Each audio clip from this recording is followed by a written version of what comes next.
Oke adik-adik, sekarang kita akan membahas tentang materi yang hype di masyarakat, yaitu tentang coronavirus atau yang orang-orang biasa bilangnya COVID seperti itu, yaitu COVID-19.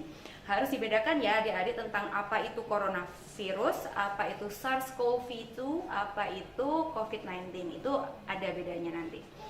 Ini oke, jadi siapa sih yang takut tertular virus corona? Pasti banyak, pasti semua takut rasanya ya. Nggak hanya teman-teman, nggak hanya adik-adik, bahkan tenaga kesehatan juga takut sebenarnya, dan guru-guru juga banyak yang takut. Banyak ya, karena kita sering banget tiap hari mendengar jumlah peningkatan kasus pada corona itu semakin naik ya di Indonesia, apalagi ada istilah new normal dan sebagainya gitu. Cuman kita harus mensugesti diri kita agar jangan terlalu takut dan harus santai, istilahnya seperti itu. Cuman harus waspada juga ya. Makanya kita pas satu-satu dulu. Kita harus mengenal dulu apa itu virus corona, bagaimana pencegahannya, penularannya dan sebagainya. Oke? Sejak virus corona pertama nyerang manusia, segala macam berita langsung nyebar secepat kilat. Satu dunia panik. Hampir nggak ada negara yang bisa hidup damai. Nyaris semua orang jadi ikutan takut sama virus ini. Entah karena berita yang bertebaran atau karena keluarganya yang ikut tertular. Dan bisa ditebak, dari ribuan bahkan jutaan cerita dan berita yang nyebar, nggak sedikit yang informasinya bikin kita bertanya-tanya juga. Bahkan ada satu narasi besar yang rasanya bisa ngubah pandangan kita tentang tahun 2020 ini seutuhnya. Tentu kita nggak boleh percaya gitu aja. Tapi kalau dipikir-pikir, apakah mungkin virus corona ini hanya rekayasa segelintir orang? Jawaban singkatnya, nggak terbukti. Dan tentu aja dampak virus ini sangat nyata. Dari orang terkenal sampai masyarakat biasa udah jadi saksi penyakitnya. Mungkin belakangan ini kita udah nggak pernah merhatiin kenaikan jumlah kasus positif lagi. Tapi faktanya, kasus sedunia udah ada di angka puluhan juta dan ratusan ribu lainnya udah jadi korban jiwa. Krisis kesehatan, pekerjaan, keuangan, sampai politik, semuanya campur aduk jadi satu. Makanya mungkin kita mikir masalah segede ini rentan disederhanain jadi permainan satu pihak yang berkuasa di atas sana. Karena kita juga lupa kalau masalah besar itu nggak harus berasal dari penyebab yang besar juga. Bisa aja sama penyebab yang kecil, sekecil virus. Virus yang menurut sebagian orang dibuat sama segelintir kaum elit yang mau nguasain dunia. Pertanyaannya, benarkah begitu? Tentu aja nggak gitu. Karena tenang aja, ilmuwan udah ngebuktiin kalau virus ini bukan senjata biologis buatan. Untuk ngebuat senjata virus, kita perlu ngejiplak materi genetik penyusun virus lain yang udah ada. Tapi virus corona ini berbeda. Penyusunannya belum pernah kita ketahui sebelumnya. Oke. Sekarang kita bisa yakin virus ini bukan senjata buatan. Tapi ini baru satu dari lautan berita nggak bener di luar sana. Gimana caranya biar kita bisa tahan dari mereka? Tentu ada caranya, meskipun emang nggak gampang. Karena pada dasarnya, otak kita, manusia, emang gampang dibohongin. Buat tahu kenapa, bayangin gini. Otak kita, manusia itu dioperasiin sama dua pekerja. Pekerja satu yang selalu ngawasin dan siaga kapan aja, dan pekerja dua yang kerjanya males-malesan dan datang waktu kita lagi konsentrasi aja. Belum kebayang? Coba rasain sendiri dengan amatin pertanyaan ini.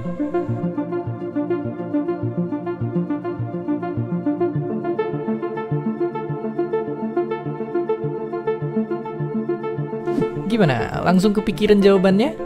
Oke, kalau kalian mikir jawabannya adalah 10.000, otak kalian baru aja dibohongin. Kenapa bisa begitu? Karena tentu aja jawabannya adalah segini. Jadi ya, otak kita emang suka banget ngerespon informasi dengan cepat tanpa konsentrasi. Alias, yang mikir adalah pekerja shift satu tadi tanpa ngajak pekerja kedua. Ini bikin kita gampang banget ketipu tiap kali ngeliat berita palsu tentang apapun, termasuk corona. Kalau udah begini, berita yang judulnya ngagetin pun sekilas jadi masuk akal dan akhirnya menyebar luas. Jadi, hoax dan teori konspirasi di luar sana emang sebanyak garam di luasnya samudra. Tapi coba sebentar bayangin, akan sejahat apa kita kalau dari jutaan orang di PHK, ratusan ribu orang meninggal, ribuan tenaga medis yang harus banting tulang tiap harinya, kita masih menganggap ini semua cuma kebohongan belaka. Makanya, kok bisa kerjasama bareng UNDP, Cloudin Heights, Ayo Mikir, Nos ID, Vergi Gen X, dan Sepulang Sekolah demi ngelawan hoax dan teori-teori ngawur dengan cara ngajakin selalu berpikir kritis dalam nanggepin berita. Karena di tengah pandemi gini, penting banget buat kita semua dapetin informasi yang berguna dalam ngelawan penyebaran virus corona. Dan seperti biasa, terima kasih.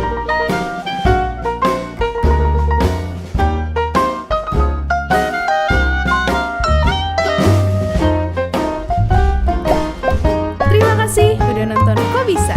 Punya pertanyaan lagi? Tulis aja di kolom komentar di bawah. Keep asking and stay curious.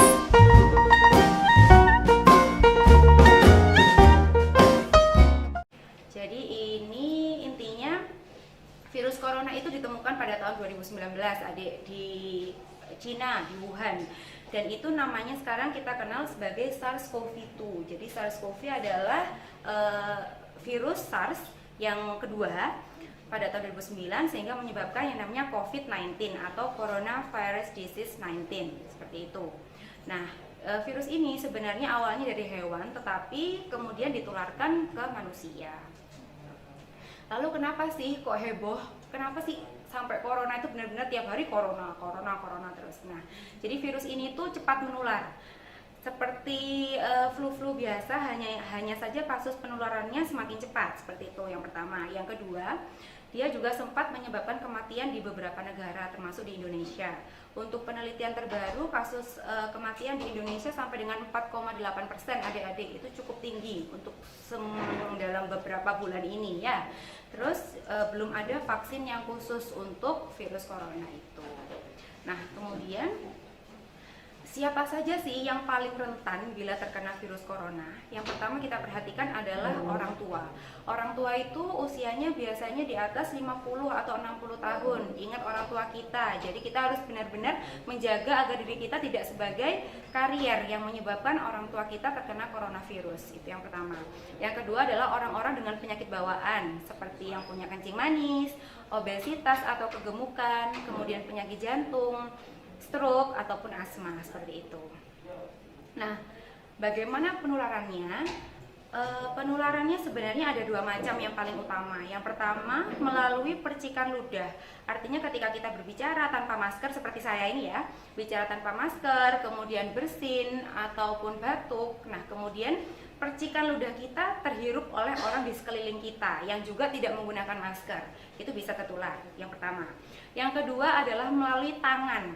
Tangan ini adalah mediator yang paling utama untuk penularan virus corona, karena melalui tangan kita sering bersin-bersin dengan tangan, menutup mulut dengan tangan, kemudian tangan kita megang meja, tangan kita pegang handle pintu dan sebagainya. Nah, itu apabila ada orang lain yang memegang itu juga akhirnya terjadi penularan secara tidak langsung dari tangan. Nah, penelitian yang terbaru juga mengatakan bahwa penularan COVID-19 itu juga airborne, artinya percikan ludah kita yang partikelnya lebih kecil itu akan melayang-layang di udara hingga 8 jam sehingga bisa terjadi penularan kepada orang lain dan jaraknya bisa lebih dari 1 atau 2 meter gitu. Nah, berapa lama sih inkubasi? Inkubasi itu adalah saat dimana pasien pertama kali mengalami gejala seperti demam, batuk, pilek, nyeri tenggorok, badan letih, lesu dan sebagainya. Itu selama 2-14 hari. Biasanya seperti itu. Bervariasi ya, pokoknya rentangnya 2-14 hari. Gejalanya seperti apa, dokter? Nah, jangan bilang gejala COVID itu seperti flu biasa. Sebenarnya tidak, teman-teman. Jadi demam pasti, biasa karena infeksi kan. Demam, kemudian ada batuk pilek, ada nyeri tenggorok, biasanya juga bisa diare, nyeri ulu hati, badan sakit semua, dan macam-macam. Bisa juga kelainan di kulit, penelitian terbaru seperti itu. Jadi tidak spesifik sebenarnya gejalanya. Tapi yang paling utama, apabila COVID ini semakin parah, yaitu timbul sesak dan bisa berujung ke kematian, seperti itu. Lalu Bagaimana pencegahannya? Yang harus diingat oleh adik-adik semua adalah terapkan 3M. 3M itu bukan untuk demam berdarah saja ya. Yang pertama bisa M pertama, menggunakan masker kain. Kenapa masker kain? Karena memang yang direkomendasikan untuk orang-orang awam adalah masker kain. Sedangkan masker medis seperti ini itu untuk tenaga medis. Nah, masker kain juga akan bermacam-macam. Nanti kita akan bahas satu-satu ya. Terus yang kedua adalah M kedua, menjaga jarak. Artinya harus ada jarak sekitar 1 hingga 2 meter dengan orang di sekeliling kita untuk menjaga penularan lebih lanjut. Dan yang ketiga adalah biasakan untuk mencuci tangan pakai sabun ya, bukan mencuci tangan hanya air saja, itu tidak direkomendasikan sama sekali. Nah, untuk masker ini saya akan mempraktikkan cara menggunakan masker yang benar ya. Jadi di sini ada beberapa pilihan masker yang saya bawa. Jadi pertama, pilih masker itu yang kalian nyaman. Nyaman artinya harus juga bahannya juga sesuai ya. Ini ada 3 masker. Ini masker dengan lekukan seperti ini, kelihatan nggak sih? Nah, ada masker dengan lekukan seperti ini. Tapi ini hanya 1 lapis. Ini yang pertama. Nanti kita bandingkan ya. Kemudian ada masker juga dengan lekukan seperti ini, tetapi ini 2 lapis. Dan di dalamnya sini ada tempat untuk meletakkan tisu. Seperti itu. Oke, ini yang kedua. Kemudian yang ketiga, ada masker tanpa lekukan, 2 lapis dan ada tempat untuk meletakkan tisu di sini. Ini yang ketiga. Dan yang keempat, ini sama seperti yang tadi, tidak ada lekukan, tetapi ini lebih lebar. Kemudian di dalamnya sini juga bisa di tempat tisu. Nah, mana dokter yang lebih baik? Pilihannya adalah yang ini, adik-adik. Kenapa? Karena ini ada lekukan. Lekukan itu fungsinya untuk ketika kita ini yang bagian depan, ini yang di bagian belakang. Nah, ketika kita batuk, ketika kita bersin, bila ada lekukan, maka percikan ludah kita akan menempel di daerah yang lekukan itu. Jadi jauh lebih aman, tidak menyebar ke sekitar muka kita. Nah, kemudian kenapa harus ada 2 lapis dan harus ada tempat untuk meletakkan tisu? Karena itu semakin istilahnya untuk memfilter, karena ada tempat untuk meletakkan tisu sehingga percikan ludah kita bisa tersaring dengan baik seperti itu. Nah, kenapa sih kita tidak milih yang seperti ini? Coba ya kita lihat ya. Ketika kita pakai seperti ini, saya nggak yakin ini akan safe dari menutupi hidung dan mulut kalian. Pasti ini bisa turun seperti ini ketika kita berbicara, dan ini tidak direkomendasikan sama sekali. Nah, caranya gimana menggunakan masker? Ada 3 cara: sebelum, saat, dan setelah menggunakan masker. Sebelum menggunakan masker, kita wajib mencuci tangan dengan sabun. Ini yang utama ya, dengan sabun dan air mengalir. Tapi kalau tidak ada, maka kita harus menggunakan hand sanitizer. Ini bukan endorse ya teman-teman. Namanya hand sanitizer itu kita pakainya juga jangan terlalu sedikit, jangan pelit, dan jangan terlalu banyak juga. Oke, kita pakai dulu. Cukup segini. Kemudian kita terapkan 6 langkah cuci tangan. Jadi digosok-gosok seperti ini dulu. Punggung tangan kanan, kiri. Oke. Kemudian sela-sela jari tangan. Kemudian gerakan mengunci seperti ini. Terus jempol diputar-putar seperti ini. Oke. Kemudian kerucut. Nah, sudah. Ini kita lakukan selama 10 hingga 20 detik. Itu yang paling utama ya. Kemudian kita pilih masker yang ini ya, kita pilih masker yang recommended tadi ya. Jangan lupa diberi tisu di dalamnya. Kemudian kita pakai. Cara menggunakannya, usahakan tidak menyentuh bagian luar. Oke. Nah, ketika digunakan yang paling utama adalah menutup daerah hidung dan mulut serta dagu ini. Boleh tidak seperti ini? Tidak boleh. Boleh tidak seperti ini? Tidak boleh. Boleh tidak seperti ini? Sangat tidak boleh seperti itu. Jadi harus menutup daerah hidung dan mulut. Oke? Bisa ya? Nah, lalu bagaimana cara melepasnya? Cara melepasnya prinsipnya adalah tidak boleh memegang area luar, karena area luar itu sudah terkontaminasi dengan percikan ludah teman lawan bicara kita. Jadi yang kita lakukan adalah lepas daerah tali sini atau bagian belakang. Pelan-pelan kita tarik ke atas. Oke? Langsung kita taruh di tempat cuci baju, karena ini kan masker kain, bisa kita cuci ya. penggunaannya berapa menit atau berapa jam. Jadi ini kita gunakan maksimal 4 jam, atau bisa diganti ketika daerah sini itu sudah basah, sudah kotor, atau misalnya sudah tidak nyaman, pokoknya dipakai maskernya harus segera dicuci. Dan usahakan buat adik-adik yang di sekolah bawa masker minimal 2 atau 3 untuk ganti, jangan cuma 1, kan sekolahnya juga lama ya, dari jam 7 sampai jam 2 siang gitu. Paham ya sampai sini ya? Nah, setelah kita taruh di tempat cuci, kita pakai hand sanitizer lagi. Oke, lanjut tentang M kedua, yaitu dengan menjaga jarak. Menjaga jarak yang direkomendasikan adalah 1 hingga 2 meter dengan lawan bicara kita. Intinya menjaga jarak itu tidak hanya kita berbicara 1-2 meter ya, tapi juga tidak menuju ke area-area yang berkerumun, itu yang pertama. Nggak nongkrong-nongkrong sama teman-teman. Nongkrong itu biasanya kan sambil ngopi. Nah, ngopi masa pakai masker kan enggak, pasti maskernya dilepas. Dan kita juga ngomongnya bisik-bisik. Nah, itu sebagai media penularan COVID yang paling utama biasanya pada orang-orang awam, seperti itu. Terus juga tidak berjabat tangan. Kalau ketemu sama guru cukup ya assalamualaikum Bu, assalamualaikum Bapak. Nggak usah yang cipika-cipiki sama teman, itu usahakan dihindari ya adik-adik ya. Nah, kemudian yang ketiga adalah teknik mencuci tangan dengan sabun dan air mengalir. Mungkin nanti ini bisa dijadikan bisa di-print oleh pihak sekolah, bisa dipasang di sekitar wastafel agar adik-adik bisa menerapkan 6 langkah cuci tangan seperti itu. Prinsipnya kalau cuci tangan dengan sabun dan air mengalir harus selama 40-60 detik agar kumannya atau virusnya benar-benar mati. Nah, sekarang kenapa sih COVID itu harus disampaikan pada kegiatan MPLS ini? Jadi pertama, remaja atau pelajar itu memiliki peran sebagai 2P. 2P adalah pelapor dan pelopor. Pelapor artinya harus tahu orang ini ada gejala ke arah COVID apa enggak ya. Nah, kalau sudah tahu kira-kira apa yang dilakukan?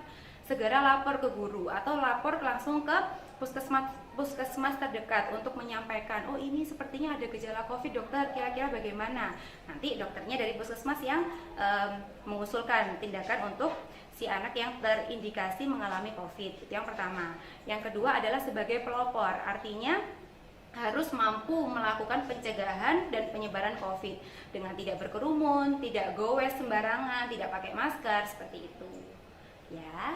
Nah, kemudian mungkin yang lagi ngetren sekarang adalah istilah new normal yang akhir-akhir ini diralat oleh Bapak Presiden kita menjadi adaptasi kebiasaan baru.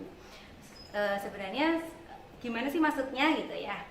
Jadi ini adalah perbandingan kebiasaan lama dan kebiasaan baru. Kebiasaan lama untuk para remaja yang akan beranjak dewasa adalah suka berkumpul dengan teman-teman, suka nongkrong, suka ke coffee shop, kemudian suka makan-makan di restoran dan sebagainya, selfie-selfie tanpa masker, duduk berdekatan, itu harus dihindari karena itu sudah kebiasaan lama. Kita sekarang di era kebiasaan baru gitu ya. Terus yang kedua berjabat tangan, salim. Yang ketiga gowes yang tanpa masker, kemudian setelah gowes kita pergi kemana, kita foto-foto, kita makan-makan seperti itu, ataupun jarang cuci tangan. Biasanya saya juga kadang-kadang cuci tangan ya asal cuci tangan dengan sabun, tapi tidak menerapkan 6 langkah cuci tangan seperti yang direkomendasikan seperti itu. Sedangkan kebiasaan atau adaptasi baru itu seperti apa? Yang pertama, wajib menggunakan masker, wajib ya ini hukumnya. Yang kedua adalah menjaga jarak. Sebisa mungkin menjaga jarak, tapi tetap lebih utama menggunakan masker dan menjaga jarak. Terus yang ketiga adalah sering cuci tangan. Sebisa mungkin ketika kita memegang area umum itu juga harus cuci tangan. Nah, kemudian menyediakan hand sanitizer. Jadi kita beli hand sanitizer yang pocket seperti ini sehingga bisa diletakkan di saku, bisa ditaruh di tas untuk kita bawa kemana-mana ya. Terus selanjutnya juga harus makan makanan yang bergizi, rajin olahraga, cukup say hello ke teman tanpa cipika-cipiki. Kemudian kalau bisa pakai uang elektronik ya, jadi nggak usah pakai uang tunai karena uang kan juga sebagai mediator penularan COVID. Dan yang terakhir adalah setiap kali dari luar kita mandi. Tujuannya apa ya? Agar virus-virus yang melekat di baju kita, di badan kita itu bisa terbuang seperti itu ya. Oke, ini sebelum take home message saya mau memperkenalkan face shield yang lagi hits ya. Ini namanya face shieldnya Nagita Slavina atau face shieldnya Luna Maya. Nah, kalau artis-artis, ya saya tahu artis-artis memang sebagai tempat untuk sebagai percontohan dari namanya aja public figure. Tapi benar tidak sih cara mereka menggunakan face shield ini? Oke, apabila kita menggunakan face shield seperti ini tanpa menggunakan masker, ada banyak sekali celah kuman itu bisa masuk. Maksud saya virus itu bisa masuk dari atas, dari samping, dari bawah juga bisa. Jadi yang harus ini boleh kita gunakan, tetapi bukan sebagai pengganti masker ya, adik-adik ya. Tetap harus masker, ini sebagai tambahan. Oke, apalagi kalau dipakai dua-duanya pasti lebih bagus. Kemudian untuk take home message-nya yang pertama, COVID itu beneran ada adik-adik, bukan konspirasi, bukan rekayasa, dan sifatnya dia berbahaya pada kondisi-kondisi tertentu, pada orang-orang yang rentan seperti itu.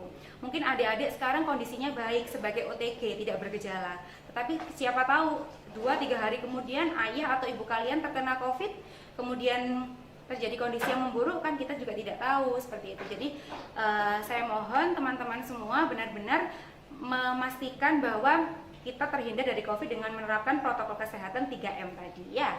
Terus yang kedua, tidak menstigma negatif tetangga kita yang dijemput dengan ambulans menggunakan hazmat dan sebagainya. Karena mereka juga korban dari penyakit COVID ini. Jadi tidak boleh menjauhi seperti itu. Terus yang ketiga adalah tetap menerapkan protokol kesehatan, apalagi sekarang musim ajaran baru, jadi harus cuci tangan seperti yang tadi, protokol kesehatannya harus diperbaiki seperti itu. Dan ingat juga peran pelajar sebagai pelapor dan pelopor seperti yang saya sampaikan tadi ya. Dan istilah new normal bukan berarti new normal, tetapi yang paling tepat adalah kita mengadaptasi kebiasaan baru. Adaptasi adalah kita mulai belajar kembali untuk mempersiapkan kebiasaan baru yang lebih baik lagi seperti itu untuk mencegah penularan COVID tentunya. Oke? Ya, terima kasih. Sekian dari saya. Apabila mau bertanya bisa nanti disampaikan ke gurunya. Nanti gurunya biar menyampaikan ke saya dan akan saya bantu untuk menjawab pertanyaan-pertanyaan adik-adik. Makasih ya. Assalamualaikum warahmatullahi wabarakatuh.